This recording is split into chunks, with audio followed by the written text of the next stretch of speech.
Attorney General Darshan Ramdhani is not perturbed by local attorney Ansem Clouden's moves to send acting permanent secretary in the Ministry of Finance, Patricia Clark, to prison for money owed to Grand Anse businessman Dorset Charles. There was never any demand made on the permanent secretary for these payments, and a demand is a formal requirement on the law.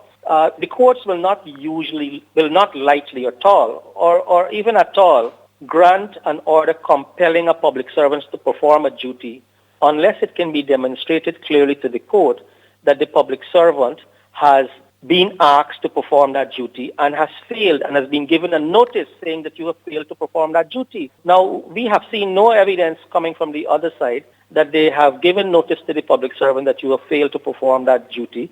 Ramdhani was questioned in an exclusive interview with GBN on Tuesday, following a local media report publicizing the legal development.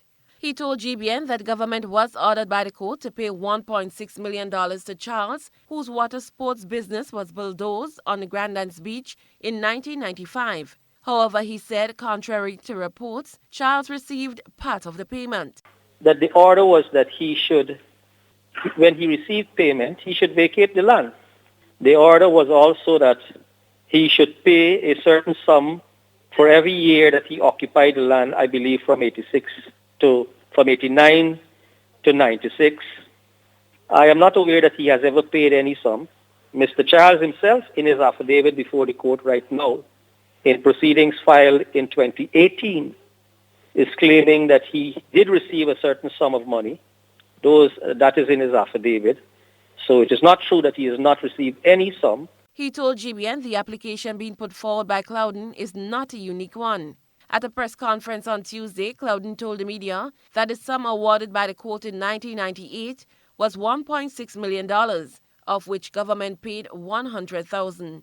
However, he said no further payment was received, and the last sum owed to Charles in 2018 was $3.4 million. With interest incurred. As soon as we have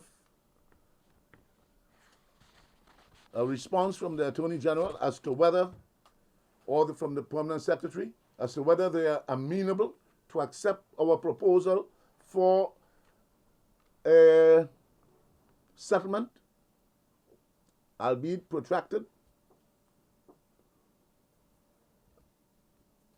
if no correspondence is forthcoming within the next 14 days or thereabout, we would be left with no other alternative but to take committal proceedings against the Minister of Finance and the Permanent Secretary she enabling.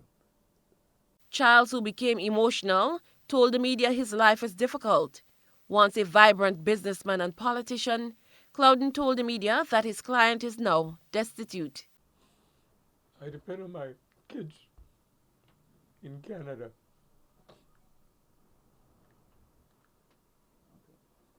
We are going to explore every possibility in alerting these international institutions of the reluctance, the neglect of the government to honor its long outstanding debt to one of its destitute citizens, Mr. Dorset Charles.